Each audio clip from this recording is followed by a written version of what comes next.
Begini, saya akan cerita tentang argumentasi ilmiah bahwa ahli sunnah wal jamaah itu luar biasa.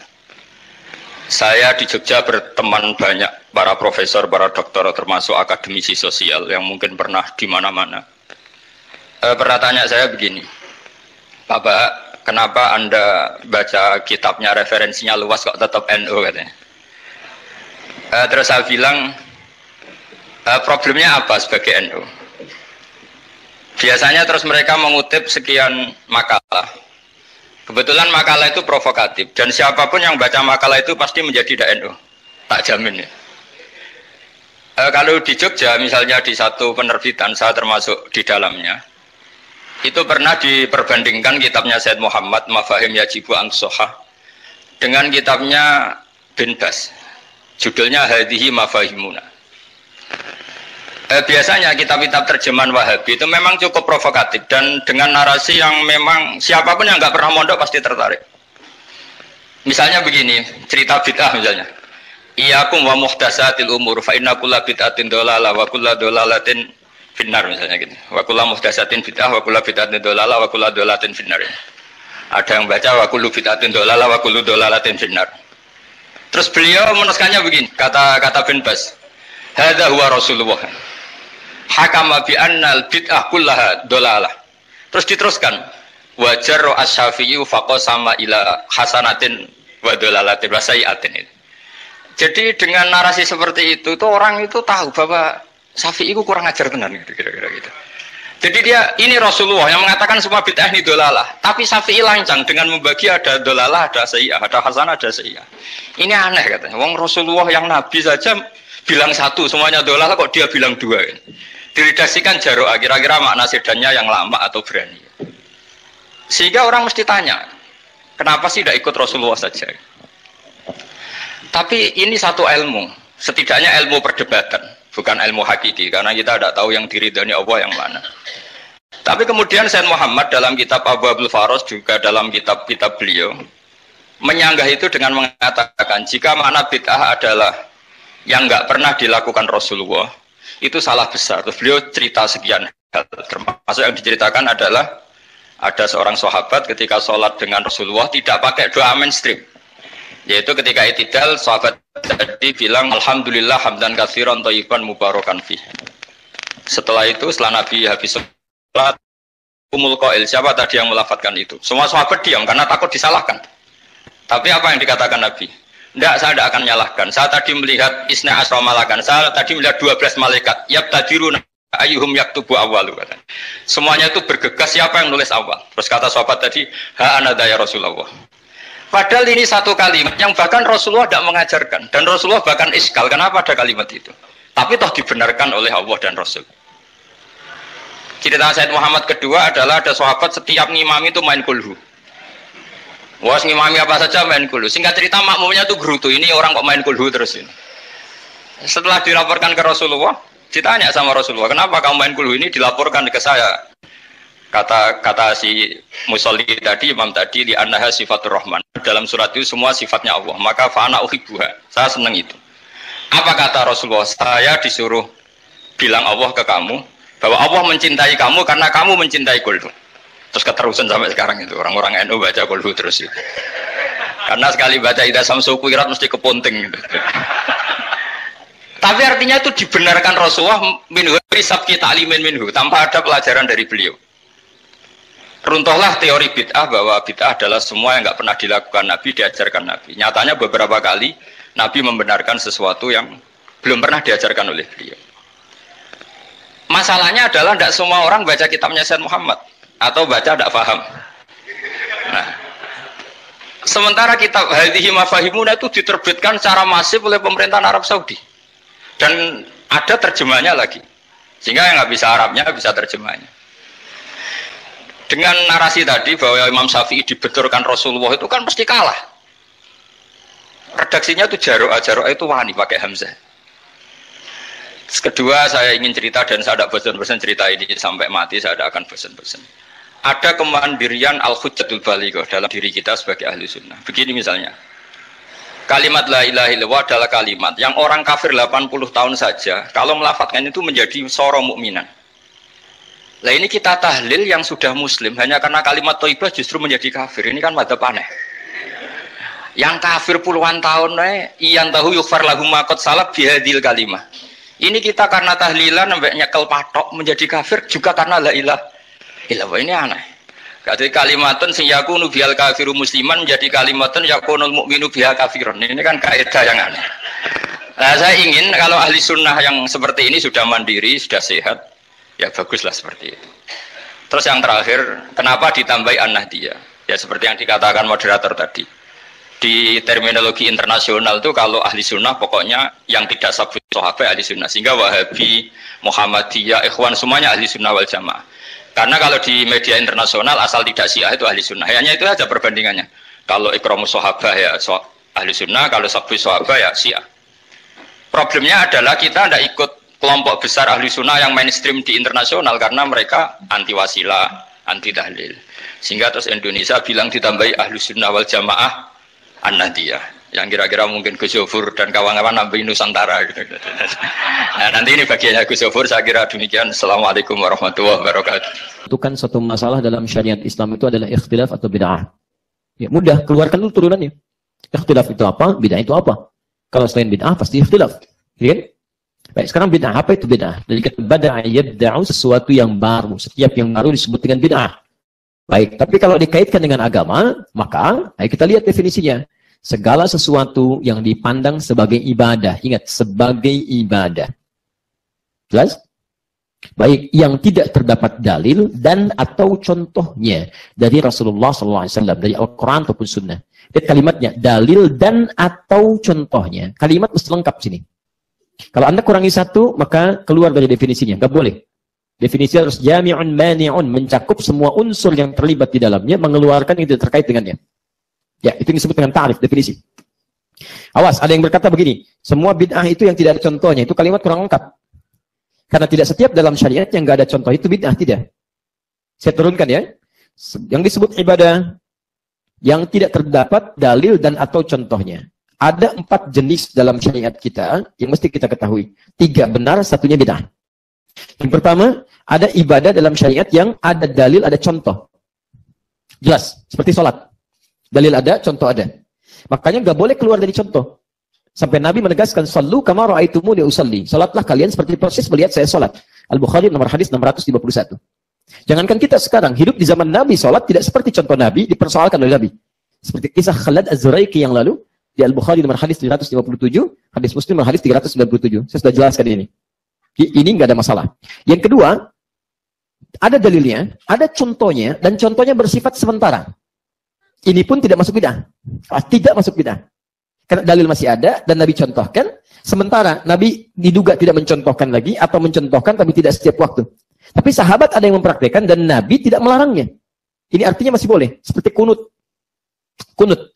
Ya, hati-hati. Terjadi peristiwa Bi'r Ma'unah, datang sementara utusan, ya dari satu daerah, Bi'r Ma'unah, distrik Bi'r Ma'unah datang kepada Nabi menyampaikan, ya Rasulullah, wahai Rasulullah, di tempat kami masuk Islam, banyak bedol desa, satu tempat masuk Islam. Senangnya Nabi luar biasa. Dia katakan, tolong utus kepada kami orang-orang mengajarkan Quran. Maka diutus 70 penghafal Quran. 70 penghafal Quran. Di awal-awal masa dakwah. Ternyata ketika di perjalanan, Allahu Akbar, terjadi peristiwa yang di luar nalar. Kita sebagai manusia dan Nabi pun, nah ini hikmahnya nanti ada. Ya, hikmahnya ada. Baru disampaikan setelah peristiwa itu terjadi. Ini ternyata mereka semua disiksa. Dan kemudian dieksekusi, meninggal. Ya, Nabi kemudian ditipu oleh orang-orang ini. Berbuat makar mereka. Ya, tapi nanti Allah izinkan untuk memberikan hikmah besar dalam kehidupan Nabi. Karena ini masih di awal dakwah. Ya, supaya Nabi bersabar. Baik, singkatnya ketika terjadi itu semua, Nabi sedang menunaikan sholat, turunlah malaikat menyampaikan peristiwa ini. Riwayat menyebutkan sebelum ruku, ya dalam versinya Imam Malik, riwayat menyebutkan bangun dari ruku, dalam versinya Imam Asy-Syafi'i. Maka ketika disampaikan itulah Nabi kemudian berkata, Allahumma adzibhum, Allahumma la'anhum, Allahumma la'anhum, Allahumma la'an bani kita, bani kita, bani kita. Disebutkan, ya Allah tolong laknat si fulan, tolong hukum si fulan. Ya, nilai kemanusiaannya muncul, memohon kepada Allah untuk menghukum orang-orang ini. Ya, kan di awal masa Islam, 70 orang dieksekusi, dan seterusnya.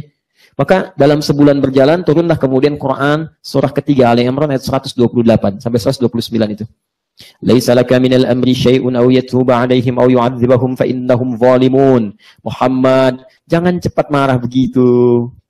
Ya, kamu tidak punya hak. Lihat, Kamu tidak punya hak sedikit pun untuk memberikan hidayah pada orang lain atau untuk menghukum orang karena pernah berbuat salah. Dimaksud ayat Quran ini, ya Nabi punya kewenangan untuk berdoa. Tapi karena ini masa dakwah, Nabi itu bedanya untuk umat sampai akhir zaman. Bukan umat-umat di awal masanya saja. Kalau sikap cepat berdoa seperti nabi-nabi yang dulu karena umatnya terbatas minta diadab, nanti banyak umat yang akan diadab. Ini masih awal perjalanan. Jadi kata Allah, arahkan pada doa yang baik-baik. Minta yang baik-baik. Toh boleh jadi orang-orang ini mungkin ke depan dia bertobat. Kan tidak tahu apakah dia bertobat atau tidak kan? Nah, ini adab dari Al-Quran supaya kalau kita melihat sesuatu arahkan pada yang baik dulu. Nabi bukan salah. Bisa saja Allah memberi petunjuk kepada Nabi. Langsung berdoa begini, bisa kan? Ya, tapi itu dibiarkan terjadi dengan ketentuan Allah, kadar Allah supaya menjadi pelajaran bagi kita di masa yang akan datang. Jadi hukum. Baik, maka setelah itu diduga Nabi tidak membacakan lagi doa yang dimaksudkan, tapi mengajarkan doa yang indah kepada dua cucunya, Al-Hasan, Al-Husain, khususnya Al-Hasan dengan temannya Ibnu Umar radhiyallahu taala anhum jami'an. Baik, apa doanya? Allahumma hdini fi man hadait, wa afini fi man afait, wa tawallani fi man tawallait, wa barik li fi ma atait, wa qini syarra ma qadait, dan seterusnya. Lihat doanya. Jangan-jangan kita panjatkan tapi kita enggak paham artinya. Allahumma hdini fi man hadait, duhai Allah, mohon berikan aku hidayah dan tempatkan aku di tempat-tempat orang yang dapat hidayah. Wa afini fi man afait, sehatkan aku ya Allah dan tempatkan aku di tempat orang-orang sehat. Jadi kalau kerja orang-orang yang sehat, bertetangga dengan orang yang sehat, orang dapat hidayah, orang baik. Wa tawallani fi man tawallait, palingkan aku dari keburukan dan tempatkan aku di tempat orang yang selalu memalingkan diri dari keburukan. Wa barik li fi ma atait, dan berikan keberkahan dari setiap apa yang kau berikan kepadaku. Wa qini syarra ma qadait, dan mohon ya Allah, jauhkan aku dari segala keburukan yang telah tetap di muka bumi ini. Mohon jangan jadikan itu menyentuh diriku. Saya mau tanya, itu doa yang baik atau doa yang buruk? Bedakan dengan doa pertama. Allah hukum si fulan, azab si fulan dan sebagainya, diganti. Satu permohonan dipanjatkan kepada Allah, nilainya baik, disebut dengan kunut namanya. Makanya perempuan disebut qanitat karena boleh taat pada suami pada yang baik-baik. Yang tidak baik boleh ditolak. Ingat materi tadi pagi ya? Baik, tuh. Baik, sekolah kang baik. Baik. Lihat teman-teman, disebut dengan kunut, maka dari situ diistilahkan doa kunut, doa yang baik-baik, minta pada kebaikan, minta kebaikan kepada Allah Subhanahu wa taala. Maka dari situ apa yang terjadi? Baik, sebagian sahabat praktekan, ada yang diwitir, kan? Witir Ramadan, ada yang 10 hari terakhir, ada yang kemudian membacakan di subuhnya, ada yang tidak sama sekali. Sedangkan Nabi ada yang mengatakan tidak praktekan sama sekali, ada yang mengatakan sesekali dan sebagainya. Tapi poinnya ketika sahabat praktekan, Nabi tidak melarang, disebut dengan takrir. Jelas? Maka dari sini simpulkan oleh para ulama. Ulama yang melihat bahwa Nabi memberikan isyarat dengan doa yang baik, itu tandanya dibacakan. Ya, kalau Nabi nggak bacakan, barangkali sebagai adab dari sebelumnya. Karena Allah menegur dengan ayat tadi, maka Nabi mengajarkan pada yang lain sekalipun beliau tidak bacakan sendiri. Karena takrim pada ayat yang semula. Ta'dim, adab dari ayat yang turun sebelumnya. Maka dari sini, ini yang paling menarik. Imam Malik memilih untuk membacakan. Tapi bacanya sir. Jadi, setelah rakaat yang kedua, dia baca surah, kemudian sebelum ruku dibacakan sir. Setelah baca surat misalnya, walam yakul lahu kufuwan ahad, maka masing-masing doa kunutnya sir. Ya Allah madini fiman hadid wa afini fiman selesai. Kan dikeraskan. Imam Syafi'i mengambil yang dikeraskan. Populer sekali, ya kan? Pada saat saat salat subuh rakaat kedua, kemudian i'tidal dibacakan. Baik. Sedangkan kemudian Imam Abu Hanifah memilih tidak mengerjakannya. Kata Imam Abu Hanifah sebelumnya kan enggak ada kunut subuh. Cuma ada istiwa itu aja, ya kan? Kemudian kunut. Sebelumnya doa biasa, diganti jadi kunut, tapi Nabi pun dalam hadis-hadis penelitian beliau nggak kunut. Artinya apa? Nabi nggak kunut, nggak ada syariat kunut salat subuh. Ini pendapat Imam Abu Hanifah. Baik ya? Baik, maka beliau memilih untuk tidak kunut. Baik, Imam Ahmad bin Hanbal coba menengahi di antara dua ini. Dan dilihat oleh beliau. Memang sebelumnya Nabi nggak kunut nih. Tapi ketika ada peristiwa itu, Nabi berdoa. Ketika peristiwa yang nggak ada, Nabi nggak berdoa lagi. Dalam riwayat penelitian beliau. Ini menunjukkan boleh berdoa jika ada kejadian besar yang membutuhkan doa. Kejadian besar membutuhkan doa disebut dengan nazilah. Maka diistilahkan kunut nazilah. Maka muncullah ini semua. Maka yang menggunakan mazhab Abu Hanifah seperti Asia Selatan, Pakistan, India, atau ke Cina sebelah sana timur jauh, maka umumnya mereka tidak kunut saat subuh. Jelas? Baik, Imam Syafi'i yang menggunakan mazhabnya, semacam umumnya Asia Tenggara, di Syria, sebagian Mesir, itu kunut. Masuk Imam Al-Bukhari di antara muridnya. Kemudian Imam Malik juga kunut. Disirkan. Libya, Tunisia, Aljazair, Maroko, nyebrang sedikit, Spanyol, Italia, kan, Prancis, dan sebagainya. Baik, kemudian Imam Ahmad bin Hanbal teluk di Saudi. Jadi kalau ada yang Jamiah Islamiyah di Madinah misalnya, gitu kan? Atau yang di Mekah pada umumnya, di kisaran Saudi, itu kunutnya nazilah. Atau digunakan saat 10 hari terakhir Ramadan nanti. Ya dalam hal-hal yang witir. Atau seperti sekarang, nggak 10 hari terakhir pun. Ya pada pertengahan-pertengahan mereka witir. Seperti kita praktekkan di Wistol kemarin, witir kan ya? Terus saudara kita Ustaz Salim, kan? Ya, dia juga witir karena pernah di Mekah lama dan sebagainya. Ya, itu gak ada masalah, silahkan. Jadi di sini kesimpulannya ada dalil, ada contoh, contohnya sementara, tapi tidak disebut bid'ah, masih boleh dilakukan. Jelas sampai sini? Baik, jadi mau kunut silahkan, mau tidak silahkan. Yang salah yang tidak sholat subuh, yang tidak sholat. Saya waktu di Tripoli kedatangan salah satu tokoh mengatakan, Ustaz, sekarang alhamdulillah NU dan Muhammadiyah sudah kompak. Semuanya subuh nggak ada yang kunut. Masya Allah, saya bilang, oke, alhamdulillah bisa begitu. Karena nggak ada yang ke masjid ini. Karena nggak ada yang ke masjid. Wah, yang ketiga, lihat, yang ketiga. Ada dalil, nggak ada contoh. Satu, ada dalil, ada contoh. Dua, ada dalil, ada contoh, contoh sementara. Yang ketiga, ada dalil, tapi nggak ada contoh. Ada dalil, tapi nggak ada contoh. Dalilnya ada, contohnya nggak ada. Awas, jangan terjebak nih. Ada yang mengatakan, kalau setiap yang nggak ada contoh itu bid'ah. Belum tentu. Kalau ada dalilnya, boleh. Apa yang paling gampang? Paling gampang begini. Saya mau tunjukkan misal, Anda kalau zakat pakai apa? Pakai apa? Nggak ada zakat pakai wallahu a'lam. Zakat itu kalau nggak Anda gunakan beras, Anda gunakan uang. Zakat pakai apa di sini? Pak, mau saya setor zakat ya. Ibu zakat apa? Wallahu a'lam. Masya Allah. Gimana kita bisa berzakat? Pakai apa zakatnya di sini? Uang, baik. Mana dalilnya? Mana contohnya? Ayo coba temukan. Saya minta jangan hadis palsu aja. Cari zakat menggunakan itu. Anda cari sampai kiamat kurang 2 hari. Nggak akan ditemukan. Silahkan cek. Di Indonesia ada yang pakai beras. Kalau mau konsisten, bahkan nabinya, dalilnya itu menggunakan kurma atau gandum. Silahkan cek. Silahkan cari hadis Nabi yang sampai pada kita. Beliau zakat menggunakan kurma dan gandum. Bahkan contohnya jelas kok, kurma, gandum. Dalilnya ada. Kok kita tiba-tiba menggunakan beras atau menggunakan uang? Dari mana taunya? Nah, maka kemudian Muawiyah melakukan di sini penelitian. Dilihat ketika beliau jadi gubernur di Syam. Beliau melihat ini makanan pokok. Itu makanan pokok. Setiap yang makanan pokoknya itu yang digunakan. Ada maslahatnya di situ, maka itu yang boleh dilakukan sebagai bagian dari zakatnya. Yang fitri, yang berupa makanan. Maka boleh kemudian silahkan di setiap tempatnya makanan pokoknya itu boleh. Karena Nabi itu makanan pokoknya kurma dan gandum. Bahkan di lingkung masyarakat itu sampai saat ini. Maka dikeluarkanlah itu.